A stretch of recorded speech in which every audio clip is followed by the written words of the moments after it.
bienvenue dans cette nouvelle vidéo de Baguette Entertainment. Aujourd'hui, on va parler K-drama. Waouh. On voulait parler un petit peu des K-dramas qu'on a vus en commun. C'est quand même des dramas assez connus pour les personnes qui s'y intéressent vraiment. On va piocher des petits papiers. Le but, c'est de faire deviner en quelques phrases à l'autre le drama. Et après, on va parler petit synopsis et nos avis, et voilà. Et vous pourrez donner vos avis en commentaire, parce que c'est ça qu'on aime, c'est les échanges d'informations, d'avis. On commente, on aime la vidéo et on s'abonne.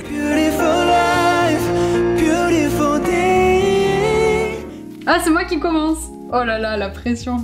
Ok. C'est une romance et un drame qui est sorti en 2019-2020. Je pense que je l'ai déjà, mais continue. Il contient 16 épisodes. J'ai vraiment chialé très fort à quelques moments. Je pense que c'est... Bah non, c'est pas sorti en 2019. Je peux continuer les indices. Vas-y, je t'en prie, continue. C'est un drama qui aborde un sujet politique. Politique? Enfin, c'est pas vraiment politique. Non, pas politique. Je l'ai depuis le début, mais je veux être sûre. Bon, on va pas se mentir, c'est Save Me. Non, c'est pas Save Me. C'est très romancé pour le sujet qu'ils utilisent. Ok, un sujet très romancé. Mais genre tu te poses et tu te laisses emporter. Ça parle de famille, ça parle d'amour, ça parle de pays. Pays. Romancé 2019. Mais c'était dans la liste? Oui. Que j'ai écrit? Oui. Que j'ai écrit? Attends, mais je les ai tous écrits, donc lequel j'ai pas dit? Bon, là vraiment, je te donne l'indice, meuf, si tu trouves pas. Les deux acteurs, ils sont ensemble dans la vraie vie. Ah.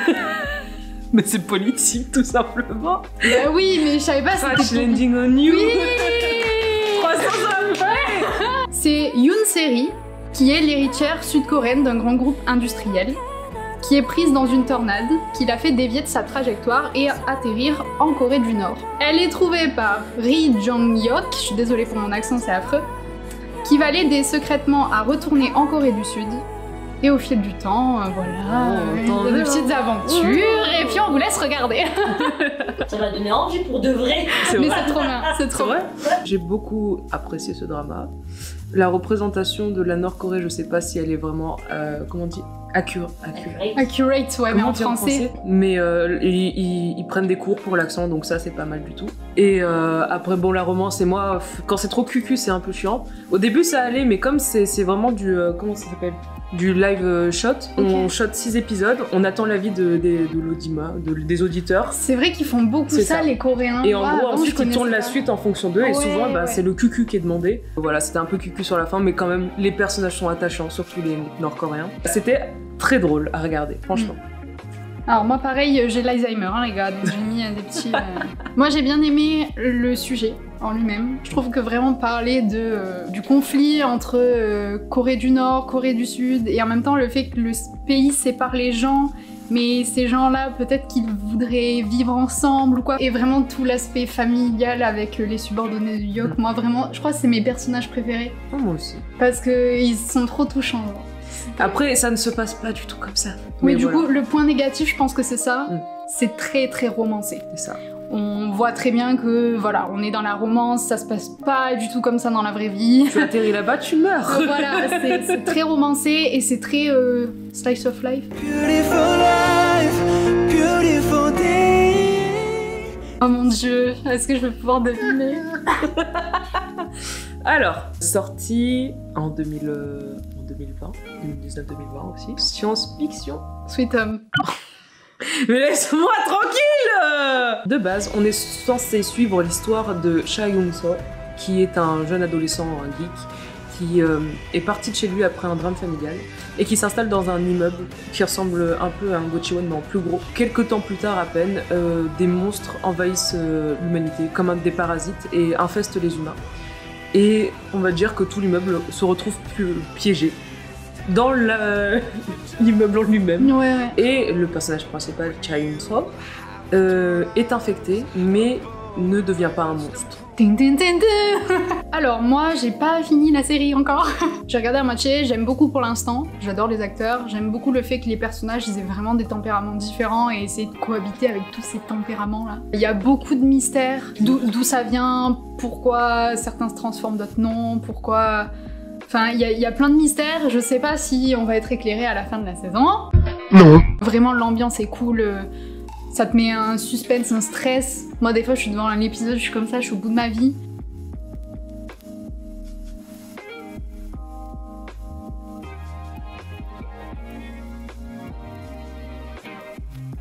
Je trouve que certains monstres sont mal faits.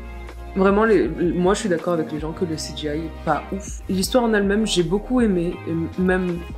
Tu veux toujours regarder l'épisode d'après, c'est très bien rodé. Ouais, de ouf. C'est très, comme tous les dramas, mais c'est très bien rodé. Par contre, le seul petit détail, on en avait parlé ensemble, c'est ils utilisent en OST Warrior de Imagine Dragons. Et la façon dont ils l'utilisent, tu la trouves assez comique, toi. Moi, je trouve juste que c'est complètement décalé. Genre, le son ne va pas avec l'action. J'ai beaucoup aimé parce que ce drama reste quand même dans plus l'univers de la science-fiction que de la romance. Beautiful life, beautiful day. Attention, oh, celui-là, je te mets 3 secondes, tu vas le trouver. C'est un thriller de 9 épisodes. Avec... Game. Tu vas devoir s'y mais... J'étais en train de dire avec mon acteur coréen préféré dedans, même s'il apparaît 9 secondes. Ah oui, mais... Squid Game, il y a besoin de faire un synopsis, j'en fais un quand même, mais je pense que c'est un battleground.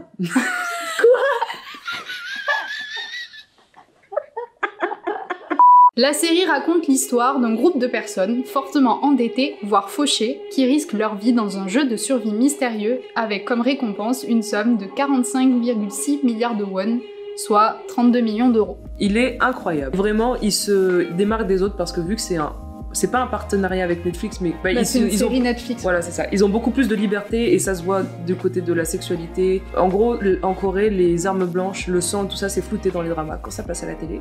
Mais sur Netflix, c'est pas flouté. La Corée est un pays assez homogène et il devient de plus en plus hétérogène, comme on peut le voir avec des dramas comme So Not Worth It, avec des métissés.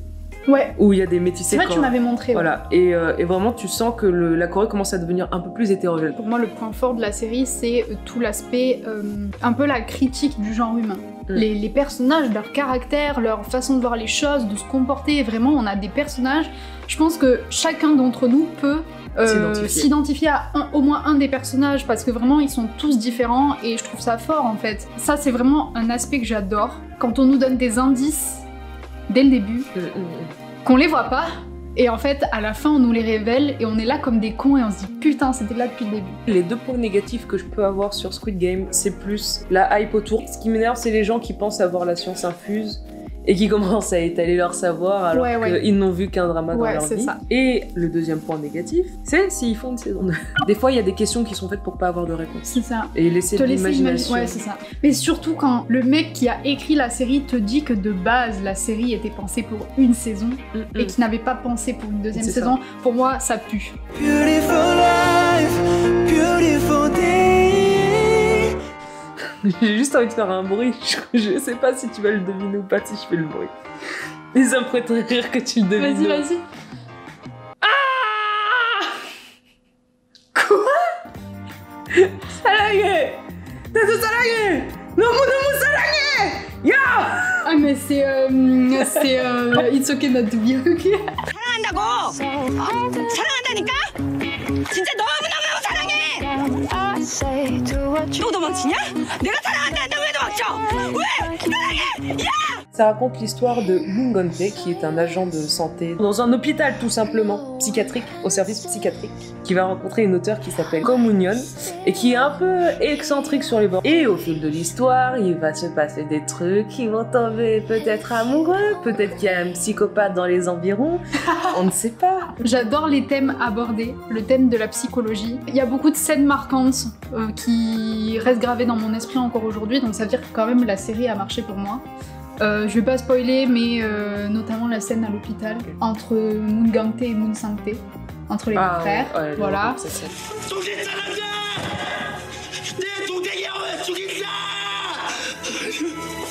Gros coup de cœur, sur, je ne connais pas son nom malheureusement, mais l'acteur qui joue Moon Sang-tae, donc le frère atteint de je ne sais J'ai plus oublié quelle comment. maladie. Mais Il est autiste. Ah ouais, c'est Je de l'autisme. Et même moi, je me suis posé la question, est-ce qu'il a vraiment le trouble Non, en il vrai l'a ou quoi? pas Non, du pas du tout. Bon là, c'est tous les aspects négatifs. Je pense que de tous les dramas que j'ai vus, c'est peut-être celui qui m'a le moins plu. Mais juste parce que je pense que j'étais pas la cible, ou alors j'étais pas dans le mood pour peut-être comprendre vraiment. Pour moi, la série, elle m'a paru très longue. Il y a beaucoup de moments de longueur, il y a des fois vraiment, je luttais pour continuer les épisodes. So Ye-ji, j'adore cette actrice, hein. Vraiment j'adore cette actrice. Son personnage insupportable. Je trouve que l'histoire est quand même un peu tirée par les cheveux. Au niveau des relations passées des personnages. Je suis d'accord sur le fait que le personnage est un peu énervant, mais pas dans le même sens. Dans le sens que j'ai adoré son personnage asocial, sociopathe, tout ce que tu veux. Après, j'ai adoré toutes les scènes où c'était de l'illustration pour les histoires, c'était incroyable. Ouais. Ça m'a donné envie d'écrire des histoires pour enfants.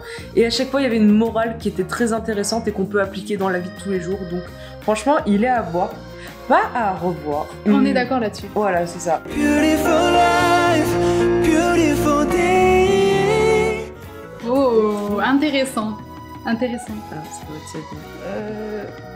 Je te déteste, je Vas-y, on fait comme si je l'avais pas. Attention, le prochain drama à deviner, il est sorti en 2017, c'est hyper psychologique et ça parle d'un sujet très tabou. Ah bon, je me demande ce que c'est. C'est quoi ça lui? Oh bravo. In Sang-mi, c'est une jeune femme de 17 ans qui déménage avec ses parents et son frère dans une petite ville et ils sont rapidement accueillis par la communauté religieuse qui habite la ville et qui décide de leur offrir leur soutien pour bien s'installer.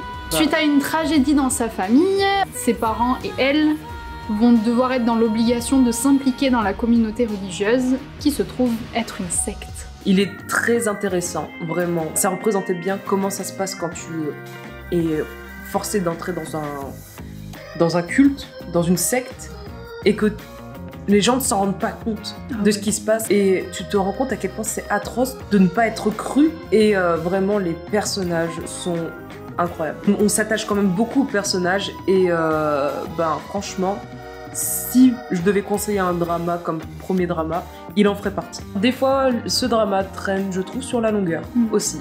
Genre, il y a des épisodes, ils sont là pour être là. Dans le même style que Save Me, en film, il y a un film qui s'appelle Silent Cell, qui est avec ton acteur préféré, Gong Yoo, et qui parle justement d'enfants.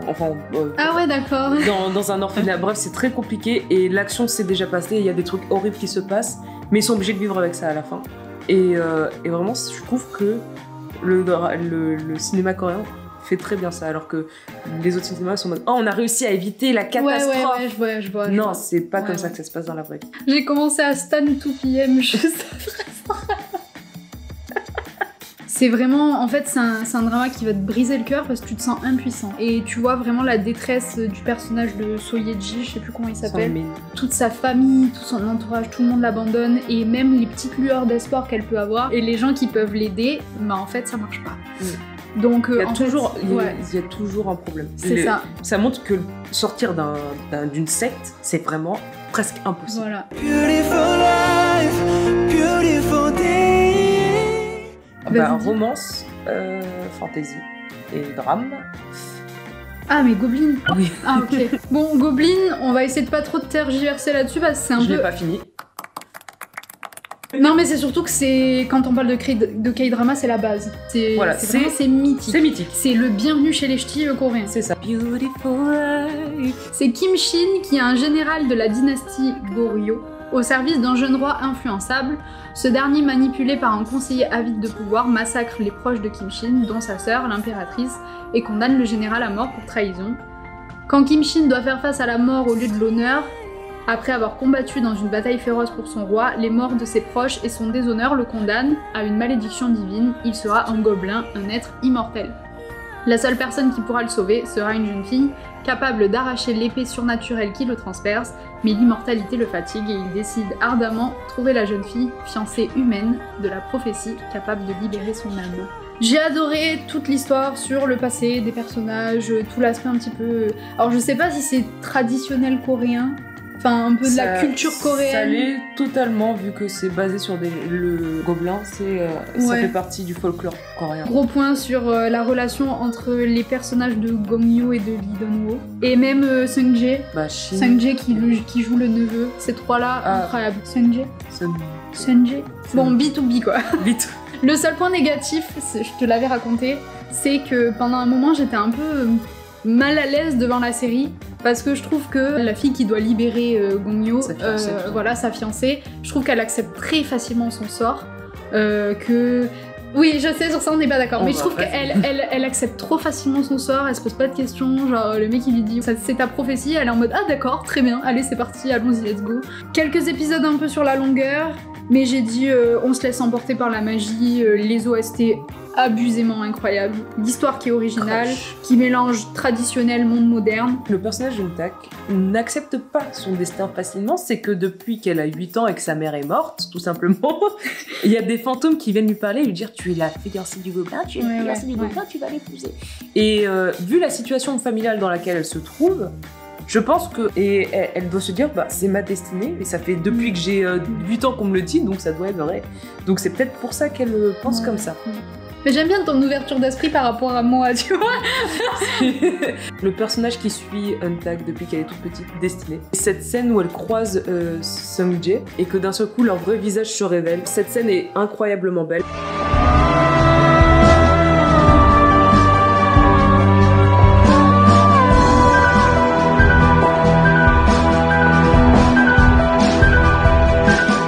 J'ai beaucoup de mal à le terminer parce que je trouve qu'il traîne sur la longueur et je n'ai pas de 4G tout simplement. Succès mérité et complètement compréhensible. C'est de la romance. Ça c'est sûr à 100%. Oui. Mais pareil, c'est romance et humour. C'est-à-dire que si t'accroches pas à l'humour non plus... Beautiful life, beautiful day. Je vous conseille de regarder, si vous aimez les serial killers, Stranger from Hell, qui parle d'un jeune garçon qui finit par atterrir à Séoul pour un travail et qui va habiter dans un gochiwon, mais ce gochiwon est rempli d'un groupe de serial killers. Donc voilà, on espère que ça vous aura plu, que vous avez pu découvrir des dramas ou juste simplement aimer entendre nos avis. C'était Baguette Entertainment, merci de nous avoir regardés et à bientôt. Bye bye.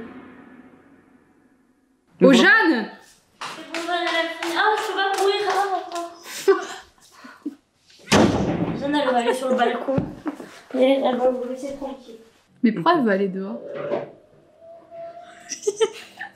Je le tue. Casse-toi!